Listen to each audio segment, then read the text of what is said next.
Hi there, this is Real Lives, amazing stories of faith from the heart of sunny Bournemouth.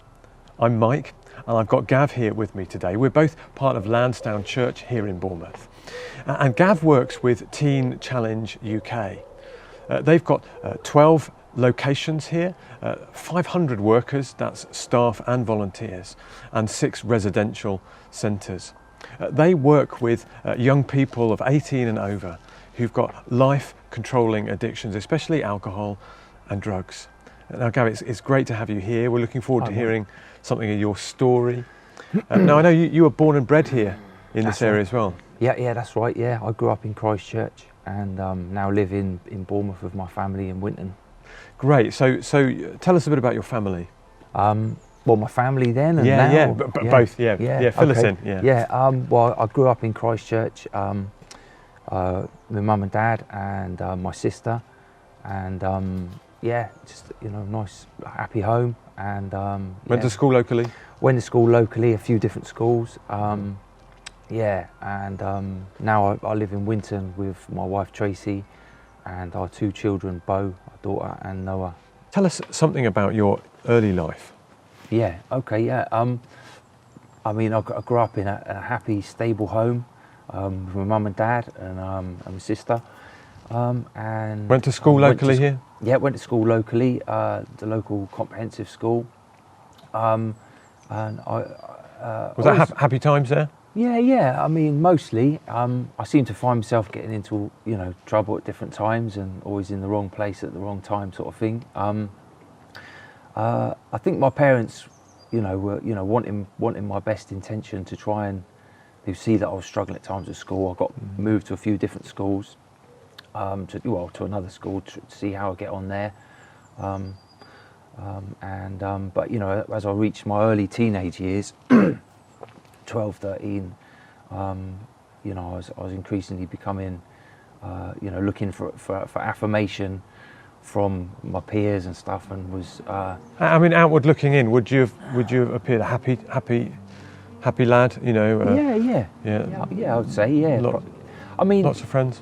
Yeah, friends, and had my ups and downs and times where maybe someone would pick on me, but generally all right. And but I was always looking, at that age for attention or affirmation from maybe the older kids, or and certainly increasingly the kids that were maybe smoking or having a little drink. It just seemed that I wanted to be involved with them, and increasingly as I got around those sorts of people more, that started to become something that I liked doing. Talking about the drink and a little bit of... The drinking and the smoking, and started trying cannabis and things like that. And I guess at the time, and for anyone else, it's just something you can dip into, isn't it? And a bit of fun. Yeah, see, like a lot of people around seem to be all doing the same kind of stuff and trying, things, and maybe go to someone's house party or something. And increasingly that was something that I started to like, to be the one that had a little bit more than everyone else, and and like the attention that I got from that, taking a lead. Yeah, kind of, and being the one that might be the most wasted, sort of thing. I don't know, but at school, that sort of took its toll at school, where a group of our friends, I went to another school after this other school, back to another comprehensive school, going there, it was instantly sort of around a group of people that was all into that as well. And we all got hauled in under investigation one time because another lad had bought some cannabis off someone else, and we'd all got asked what happened. His dad had found out, and so we'd all got suspended for a period of time, and then eventually something else had happened, and I got excluded from school permanently about age 15. So and for you at that time, were you kind of just rolling with the punches, or was it beginning to get to you? No, at that stage, yeah, I guess you could say I was still rolling with the punches in some ways. I think my parents were struggling, you know, it was a hard time for them, a lot of worry, you know, what's our son getting into, and, you know, in school, yeah, trouble and getting booted out of school and stuff. But, you know, when I left school, I was able to get a bit of work, and because I went and worked at my dad's place, which was great in lots of ways, and get a little bit of a trade and a skill and stuff. But and so when that happened, did some of the playing around with the drink and the little bit of drugs and so on, did that become a thing of the past? No, Mike, actually, no, unfortunately didn't. No. So I guess what came with that was a little bit of extra money, spare money, and you know, I guess I felt I was more of an adult as well, and you know, I could call the shots a bit more. So you know, I was probably spending more money and more quantities of cannabis and drink and other drugs, yeah, I guess, you know, still forging that identity, feeling that this was really me, you know, like I'd found something, and you know, acid was involved, and ecstasy and things like that, and the parties, and you know, really felt that somehow I'd found this special thing, you know, and a bond with other people doing the same stuff, and yeah, for a period being of time, respected for it. Exactly, yeah. People, you know, I'd enjoy being the one that was off my nut the most, and people, oh, let's Gav. But yeah, and you know, for a period of time, and obviously I'm still young at that time. It was, you know, between the ages of 15 and sort of 18. You know, that it was all still quite fun, and down the pub a lot and drinking a lot, and just, you know, seemed to be that's what life was all about. And I know you were telling me we're not talking about serious crime, but it was a time when something about sausage rolls. Oh, right, yeah. What was that? Tell me about that. Yeah, okay, well, yeah, I mean, as well as, you know, taking drugs and just hanging, we were just up to sort of a lot of mischief, and a bit of sort of petty theft was involved at times. We were just stealing things for the sake of it, really, and I'd got into a bit of a habit of stealing Ginster's sausage rolls from the garage after the pub. But it wasn't like I was short of money, Mike, but it was, yeah, I guess it was just something we were doing. But anyway, I'd been regularly helping myself to sausage rolls and pasties, and yeah, the attendant in the garage had obviously clocked onto us, and one time he'd decided to get this Polaroid camera out and snap a photo of me, and I posed like, well, there I am, and you know, I'm keen to find out what this photo is about, and ask him, can you show me the photo? And he's like, no, this photo is used as evidence to, you know, this is going on the counter, so people know that, you know, you're banned from here, and you know, because you've been stealing. And so look, show me the photo. You can't not hold that photo. Show me the photo. So as I was trying to lean in to look at the photo, I was sort of deliberately knocking things off the counter, and the more that went on, you know, off went the little rack of cars, off went the rack of sunglasses, and you know, I sort of systematically went round the shop and knocked stuff over. Just, you know, in the head state I was, just out of control, really, and you know, walking out of the place and kicking a big bag of coal across the forecourt, and must have looked mad for people sat in there, you know. But anyway.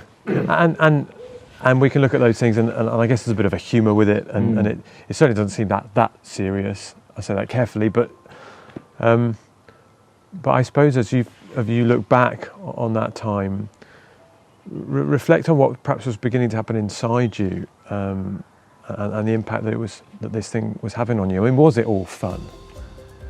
Yeah, I mean, there was a lot of fun, but it was increasingly around that time getting. You know, the thoughts that I was having, it was getting darker. Obviously the repetition of this kind of behaviour was starting to get worrying.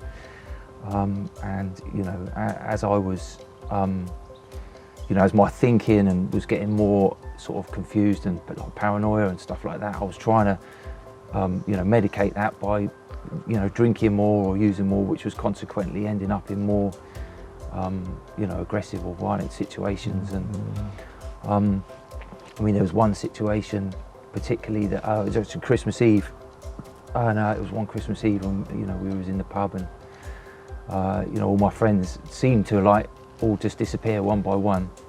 And I'd got it in my head that, you know, they were all, you know, somehow plotting against me, you know. So they'd gone out in your mind to gang up on you, and so, you know. But you know, it was just, I don't know, it's a coincidence they'd all gone out to have a smoke or something. Because actually, I realise now that all of the, you know, my ambition to kind of seek some kind of attention and that through my using had started to become the opposite side, where I was starting to now, because I'd been so bothered about what other people were thinking about me, thinking, yeah, they think I'm really someone as I'm using this amount, had turned into, now they're thinking this about me, they're thinking, you know, and my heart, my mind was so busy thinking about what other people were thinking, it turned on its head with the confusion of the drugs. And do you think in some ways that incident was reflective of what had become quite a normal pattern for you in your life, the way you were thinking? Yeah, it was horrible. You know, I was writing notes to myself at times saying, Gav, you know, this isn't real, kind of thing. Do you know what I mean? To try and tell myself when I was going on one that, you know, and then I'd be like, that's nonsense, you know. But this particular incident in the Christmas Eve, you know, and I went outside and looking for them and found that they were all there, and they all seemed to be laughing, and I thought this was it, you know. Everyone was, you know, I found it all out, and you know, in the head state I was, and the alcohol and everything else, and I just went mad in the street, and I was grabbing them and you know, kicking in the windows, and it was like a veil sort of fell away and everything I could see, you know, but it was very dark, you know. I felt like the whole world was against you. Yeah, and therefore I just went mad against everything, and I ended up smashing into this big window of this I think it was a gas showroom, huge plate glass window, and as I kicked that through, and the whole thing came down, and really by the grace of God that I wasn't injured, not a scratch, but you know, I could have cut my head off, you know. But I went from there and just ended up curling up in a little ornamental boat down the road, hiding and kind of crying, and just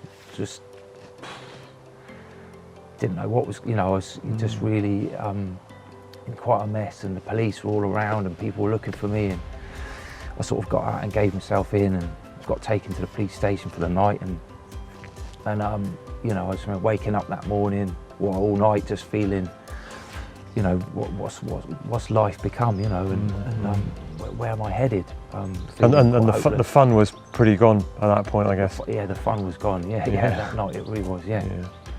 And so, as you look back on that, I know from talking to you, there's some things around that time and from then on that really began to put a brake on this. It began in some ways to bring something of hope into some of the hopelessness that you were then feeling. Where did some of that begin for you? Yeah, I mean, funnily enough, before some of those events, I was approached by someone, you know, who we knew kind of loosely around, that was involved in the same circles. So he'd been like at times in your friendship groups, that kind of thing? Yeah, kind of knocked about. We knew that, you know, what he was like and stuff with his drug use and behaviour and stuff, and, you know, had a bit of a reputation. Anyway, this guy, he came across to us where we were sat on a wreck smoking, and he came across, and he was changed, you know. He was visibly changed, and just so well looking. He came across to us and you know, greeted us, and he just couldn't wait to tell us about what had happened in his life, about how Jesus had come into his life. He'd become born again. He's using these phrases like born again I'd never heard of.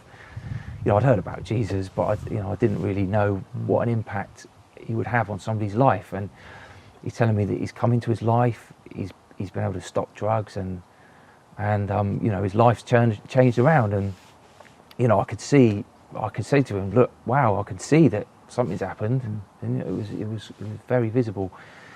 And he was keen to let us know that there was what was called an Alpha course going on above a pub in the town, and that we'd be welcome to go there and, you know, talk to other Christian people and have a bit of food and that. And which all sounded good, and we thought, wow, great. I said to my friends, well, let's we could go up there and try and catch the Christians out with some tricky questions. We liked having a chat and stuff and thinking about different things.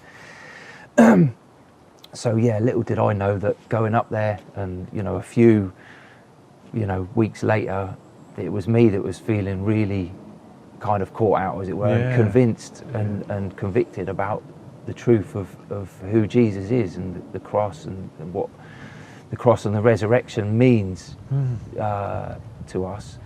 And I remember saying to him at the time that wow, I think that one day I will be a Christian, and I really feel that this is true. And but I remember saying at the time that it just seemed like too much of a big wall I wouldn't be able to get over. I didn't know how I could be a Christian. Was that wall particularly because of what you thought you'd have to be a Christian in your impression, or was it more to do with the things that were in your life that you've just been sharing about, or both? Probably a bit of both, Mike. I mean, it was a little while ago now, but I think that I'd spent kind of so long kind of forging this identity of drugs and drink and smoking weed, and and I had dreadlocks, and I was thinking this was how can I not be that person? This is taking me a long time to get. It's taken a lot of work to build up this identity. So maybe there was a bit of that of knowing that something would have to change. But from that point, I mean, I recognised that this was something that one day I would accept, but not now. I didn't go back to any of those groups. So in other words, your friend's experience you described earlier wasn't yours at that point. He was changed, transformed, free. Yeah. That wasn't yours at that point. No, at that point, it was like I knew it was true, but I chose not to receive it. And it was really from that point that my life actually got probably darker and more out of control with some of those things that I was telling you about. And and I can look back now and think that actually I can see that God really did step into my life at that point and was showing me that if I was going to carry on with this life that I'd chosen, that it was going to bring me destruction. And it was really after a few more kind of scenarios like that, where I was going through the same cycles and finding myself in the same situation and feeling, is this going to keep happening? That really just one night I just, I just fell on my bed and I was just crying and just cried out, God help me, and it was really a deep and real cry to God. And it was extraordinary in that moment. It was like someone just switched the storm off, and it was a real kind of, I can look back and say it was a real sense of peace. Do you know what I mean? But I still hadn't really considered that God was really doing something in my life. But I can look back, He was, and from that point, I was really able to start, saying, nah, this isn't for me. I'm going to say no to that joint. I'm going to say no to that pill or that drink. Do you know what I mean? Yes, and I guess you'd be the only one who could tell whether or not that was possible by your own willpower, or whether there really was some power coming in from outside and having an impact on you. I mean, at the time, I wouldn't have been able to say for sure that was, but I can look back and see that it definitely was God moving in my life, because it was around that time He then put me around other Christian people that had similar backgrounds to me, and I ended up moving into a flat with them, which was great, and I was able to talk to them more about Christianity and hear more about Jesus, and they were talking a bit about church, and they were talking about, my ears were just, I want to know more. Tell me what, eventually, well, quite soon, I knew again that it was Jesus. I need to put my trust in. I need to be on the right team. I knew that I'd been, in the darkness. Do you know what I mean? And I could really see that I needed to be put my trust in Jesus, and that the cross and the resurrection, is the thing that's going to save me from that. And that God had done that for me. And so as you were beginning to understand, you talk about the cross where Jesus died once for all, the resurrection, he rose on the third day. As you were beginning to understand and talk about these things. How was that playing out with your old friends? I mean, were they rejecting you? Were they accepting it? Tell us about that. Yeah, I mean, for some people, I found it sort of strange to maybe say, oh, I'm a Christian now. Some people heard I was, and oh, so what's this all about then, Gav? Oh, you're a Christian. It's a bit, And one particular time on my birthday, we went out for it was one particular time on my birthday, went out with a friend of ours, and she just sort of just kind of turned on me, like it's a very powerful kind of spiritual thing. Almost, she was like, "Why? How dare you think that Jesus is the only way? Why are you a Christian?" And hitting me with all these different questions, which I didn't have an ultimate answer for. I just knew that Jesus had made a change in my heart. So in other words, she wasn't gaining any ground, any traction in unseating these convictions that were growing within you? No, I mean, the more she challenged me, even though I didn't have full answers to everything, I did have an answer each time, and it just kept assuring me that this was real. That it was absolutely. And by the end of the evening, I remember I went home that evening and just really just said to God, "Look, I need to know you more. I want to know you more." And it was actually from that point, it drove me closer to God in a sense, and got me into the Bible a lot more. And it was quite amazing over those months. I was reading a lot and praying a lot, and sitting in the Christian bookshop, and I was on the dole at the time, and I was getting books out and reading these big commentaries and stuff, and learning a lot, and God was speaking a lot to me. It was an amazing time. And so if I'm hearing you right, that transformation brought a hope and a joy and a peace as you connected together the things you were understanding with the Jesus who approached you, the one who died for you, risen again, and held out this life. But I wonder if you could survey for us the time between then and now, today. I mean, has it all been plain sailing? I mean, Jesus coming into my life absolutely gave me an assurance that if God cares about me and loves me enough to send his son to rescue me, then what can come against me? Do you know what I mean? And he's given me a rock to stand on and stood me up on my feet and given me confidence just to be myself in him, and not to worry about what others are thinking in that way that I used to. So I feel more sure in my identity and my hope in that I've got a future, and he's given me a purpose. But for sure, over that period of time was up and down. The old ways kind of crept back in and out, not to any massive degree. So it's been a journey. Times when I felt like I wasn't that close to God, but it was amazing to see how, now to see how faithful God is and how much he's held on to me over periods of time. Because it was quite a while, actually, quite a few years before when I got saved and actually made that confession of faith to when I actually got baptised. And that made a lot of difference as well. You used a phrase there, got saved. What do you mean by saved? Okay.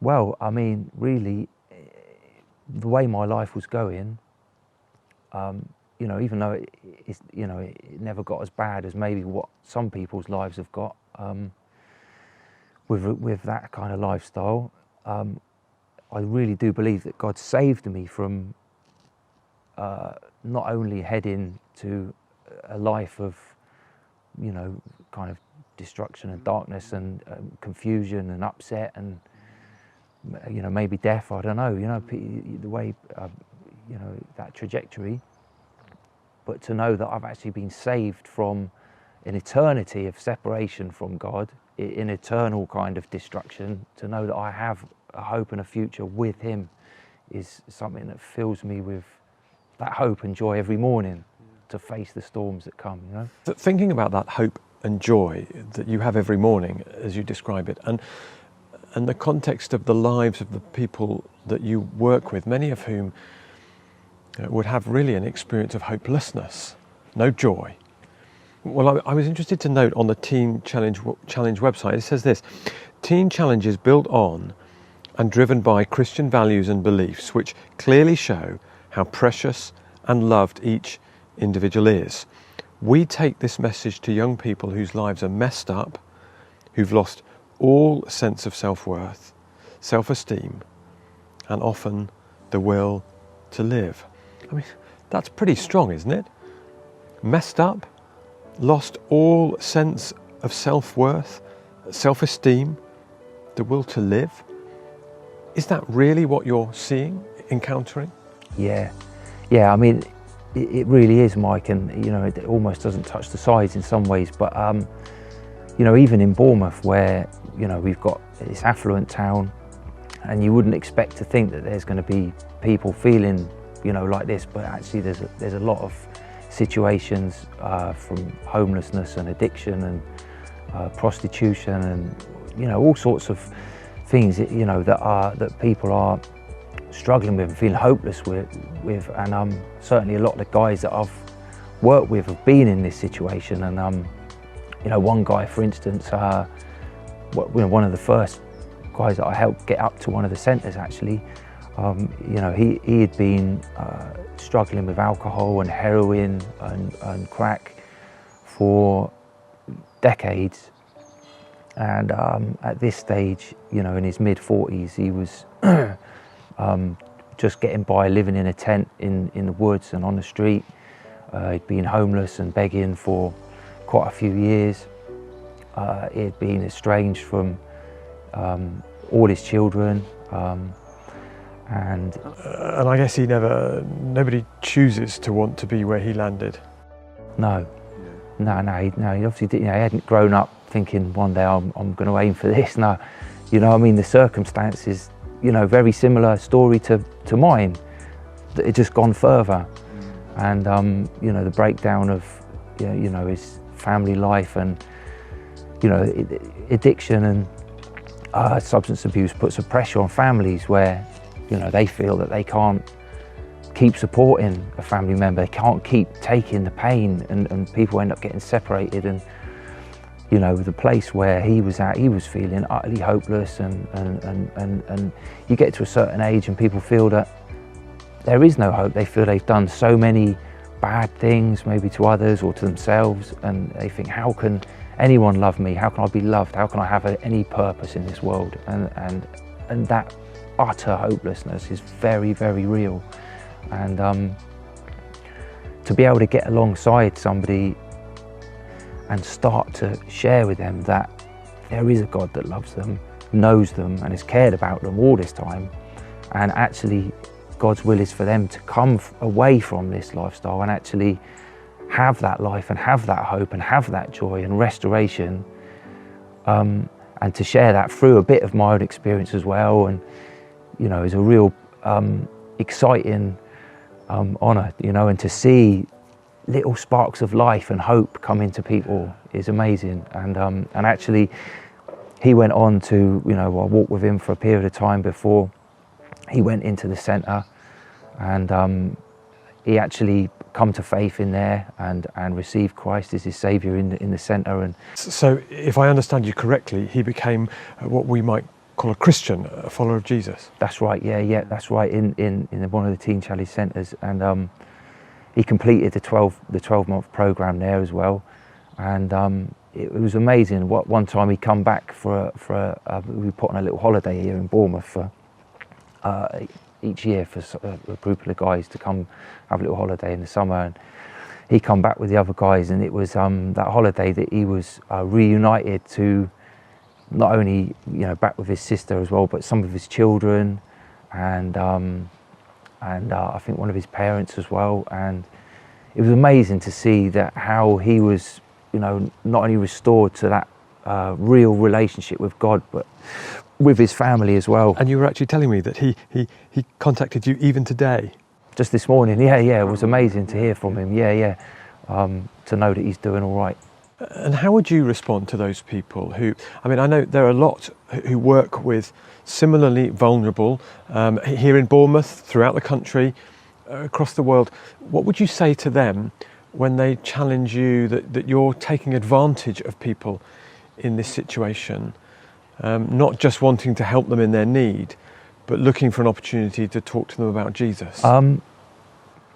Yeah, I mean, I would say that on one hand, getting rid of addiction and helping someone to be clean, and that is great and is important. But in some ways, it's like just having a bath, just having a scrub up, because actually, what we're dealing with is the problems of the heart, and just getting rid of addiction doesn't deal with the heart. And actually, what Christ has come to do is give us a new heart, a new spirit, and a new way to be able to live from the inside outwards rather than the outside in. And that's why when we see folks coming from that lifestyle and putting their trust in Christ, that actually their sobriety, as it were, is much deeper, is much more long lasting, and much, if there's a slip up, they know that they've got forgiveness, they know this isn't it. And really it's God giving us a new heart. And is this kind of experience with this guy isolated, or have there been others that you've been able to help in this kind of way?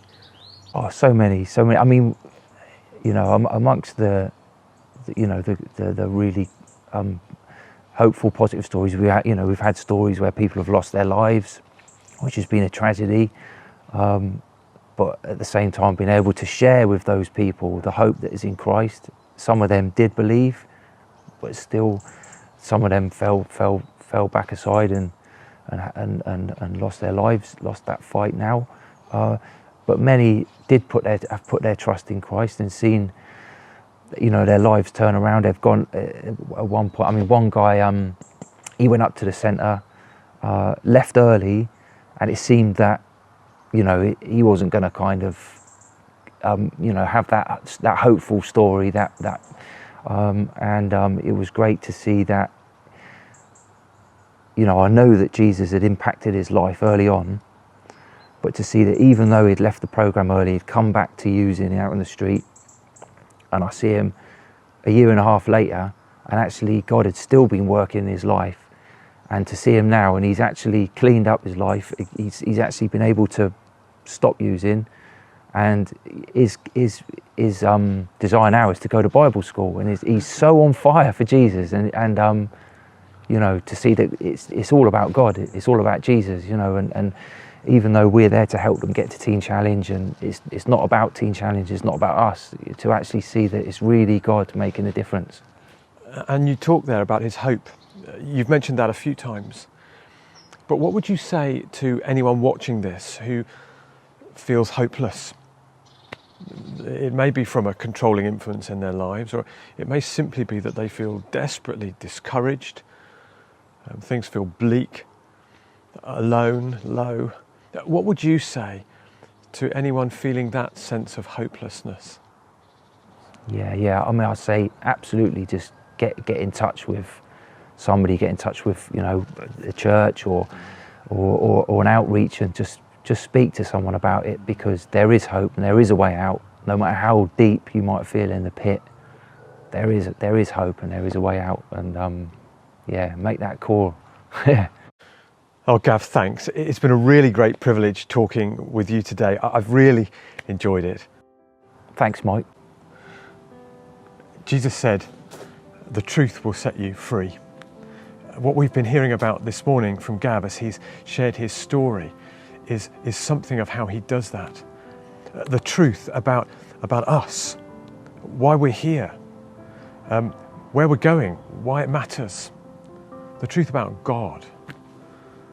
You see, ultimately, Jesus said, "I am the way, the truth, and the life." If we want to know the truth about God and the truth about us, we need to know the truth about him. The truth that Gav has come to discover, the truth that Gav's been sharing about. And we would love to share that with you. If you get in touch with us here at Lansdowne Church, then we'd be more than happy to send you a Bible. We'd love to send you a book.